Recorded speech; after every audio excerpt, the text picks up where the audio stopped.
Hello friends, आज मो 30 day weight loss challenge रो day 22 देखु देखु फोर्थ वीक स्टार्ट हे गेला। सत कहूची फ्रेंड्स, थर्ड वीक केमिति पळेला जणा पड़िलानी। मॉर्निंग रे बाहरी पड़ले वॉकिंग रे प्राय 4 किलोमीटर चलिके आसी गरम पानी सहित लेंबू टिके मिसई पी देइथिली।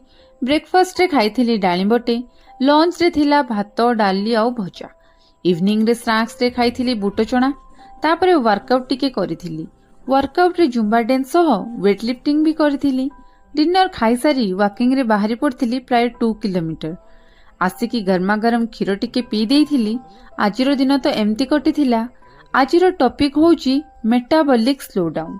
आपण डाइट फॉलो करछंती एंड एक्सरसाइज भी करछंती बट वेट लॉस होउनी काहेकि ना सेटा वेट लॉस एडॉप्शन हे जाय थाए।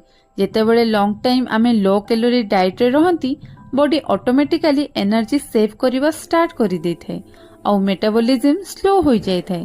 एटा होची नॉर्मल प्रोसेस। एहार सॉल्यूशन होची cheat meals occasionally, strength training करना काहेकि ना मसल बर्न करे, calorie sudden extreme diet avoid करो, मेटाबॉलिक को ट्रिक करो, वेट लॉस फिर से स्टार्ट हो जिवो। Thank you.